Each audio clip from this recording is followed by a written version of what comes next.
Նախ մինչև բուն հարցին անցնելը, ասեմ, որ ձեր ելույթի ընդդիմություն եւ իշխանություն առճակատման իրական պատճառը ոչ թե ժողովրդի քվեարկության հետ չհաշտվելն, այլ Արցախի էթնիկ զտման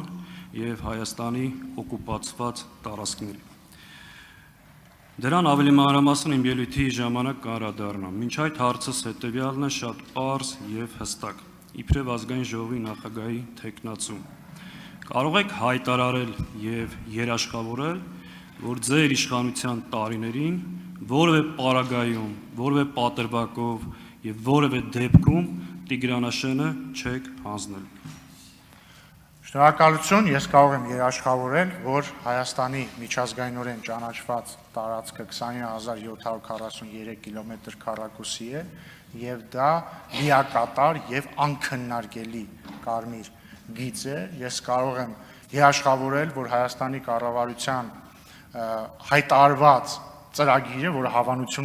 հավանության է արժանացել ժողովրդի կողմից, հետևյալն է, որ այն բոլոր տարածքները, որոնք Հայաստանի միջազգայինորեն ճանաչված սահմաններից ներս են, պետք է լինեն մեր վերահսկողության ներքո եւ այդ հարցը պետք է լուծվի սահմանազատման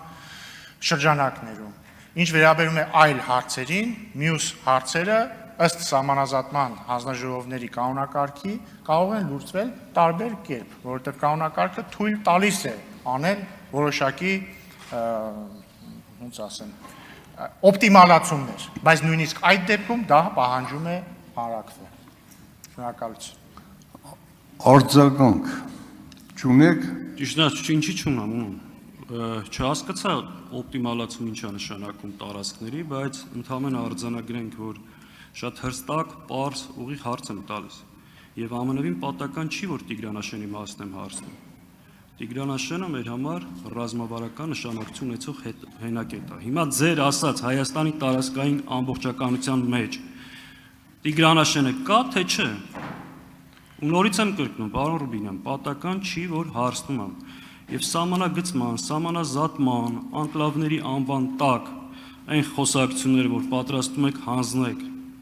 Տիգրանաշենը, կարող եք ժխտել, թե ոչ։ Շնորհակալություն, պարոն Սաղաթելյան, օպտիմալացում տեսականորեն նշանակում է, երբ որ օրինակ կողմերը որոշում են փոքրիկ սահմանազատման շրջանակներում ինչ-որ փոքրիկ փոփոխություններ անել, որպեսզի համարժեք, որպեսզի օրինակ, չգիտեմ, սահմանային գյուղերի օրինակ կյանքը չխաթարվի կամ ռելիեֆը հաշվի առնեն եւ այսպես շարունակ։ Եվ ուշադրություն դարձեք, որ սա ասում եմ, ես ասում եմ զուտ տեսական։ Այդ հարցը չի քննարկվել սահմանազատման հանձնաժողովների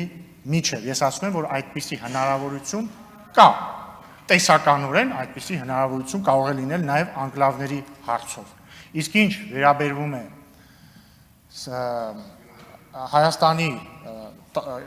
միջազգայինորեն ճանաչված տարածքին, ես կարծում եմ բոլորին հայտնի է, որն է այդ տարածքը եւ այդ տարածքը քառակուսիով, այսինքն այդ տարածքի չափսը 20743 կիլոմետր քառակուսի է եւ դա հանրահայտ փաստ է եւ դա չի կարող լինել մեզ համար քննարկելի։ Շնորհակալություն։ Շնորհակալություն։